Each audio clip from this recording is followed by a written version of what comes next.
News आहे। मनसेचे नेते अविनाश जाधव गुणरत्न सदावर्तेंविरोधात आक्रमक झालेले आहेत। मनसेने मराठी सक्तीचं स्वागत केलंय, तर दुसरीकडे गुणरत्न सदावर्ते मात्र जे रिक्षा टॅक्सी चालक हिंदी बोलण्यासाठी किंवा इतर मराठी सक्तीला विरोध करतात त्यांच्या बाजूने आहेत। सदावर्तेंवर गुन्हा दाखल करण्याची मागणी आता मनसेने केलेली आहे। आमच्या लोकांवर तात्काळ कारवाई केली जाते, मात्र सदावर्तेंसारखे लोक येऊन भडकाऊ भाषणे देतात आणि शहरामधील वातावरण बिघडवतात, तरी देखील त्यांच्यावर कोणतीही कारवाई का होत नाही असा सवाल मनसेकडून विचारण्यात आलाय। आमच्या साहेबांवर बोलू देणार नाही असं सुद्धा अविनाश जाधव म्हणाले। 1 मे पासून मराठीची सक्ती केली जाणार आहे रिक्षा आणि टॅक्सी चालकांना, आणि त्याच पार्श्वभूमीवर सदावर्तेंनी रिक्षा टॅक्सी चालक जे विरोध करतायत मराठी सक्तीला त्यांची बाजू घेतल्याचं पाहायला मिळते आणि त्यांची काही विधानं सुद्धा येतात। यावरून मनसे आक्रमक झाली आहे।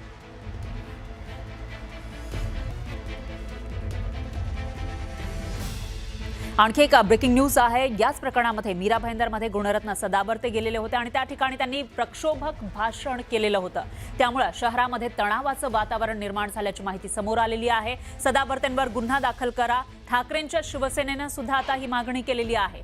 गुणरत्न सदावर्ते हे मीरा भाईंदरमध्ये गेले आणि त्या ठिकाणी त्यांनी जे प्रक्षोभक भाषण केलं त्यामुळे या शहरामध्ये तणावाचं वातावरण निर्माण झालंय। मराठी भाषेचा अपमान आणि वातावरण खराब केल्याचा आरोप ठाकरेंच्या शिवसेनेच्या वतीने सदावर्तेंवर करण्यात आला आहे।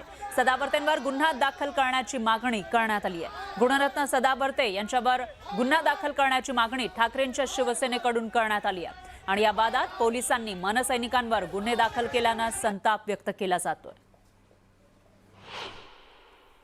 मराठी भाषेचा आम्हाला अभिमान आहे आणि त्या मराठी भाषेच्या विरोधात इथे येऊन हिंदी भाषिकांना चिथावणीखोर भाषण करून त्यांना सपोर्ट करणं आणि चॅलेंज देणं हा फार मोठा गुन्हा आहे।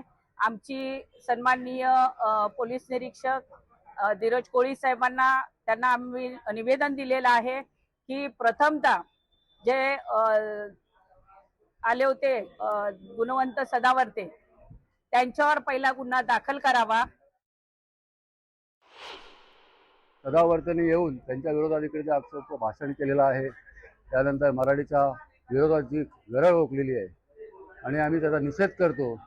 आणि काल जसे मनसेचे आमचे सचिन पोपळे आणि बाकीच्या काही लोकांवरती नवघर पोलीस स्टेशननी गुन्हा दाखल केला, तसंच सदावर्तेवरती गुणरत्न सदावर्तेवरती इथे गुन्हा दाखल व्हावा। पाहूयात पुढची बातमी। संजय गायकवाड यांनी जी धमकी दिलेली होती एका पुस्तकाच्या प्रकाशकांना, त्यावरून काँग्रेसने एक लेटर लिहिलेला आहे मुख्यमंत्र्यांना। सत्ताधारी पक्षाचे आमदार संजय गायकवाड यांनी शिवाजी कोण होता या पुस्तकाचे प्रकाशक यांना धमकी दिलेली होती, त्यांना शिवीगाळ केलेली होती आणि या पुस्तकाचे प्रकाशक प्रकाश आंबी यांना दिलेली जीवे मारण्याची धमकी अत्यंत निंदनीय असल्याचं काँग्रेसचं म्हणणं आहे।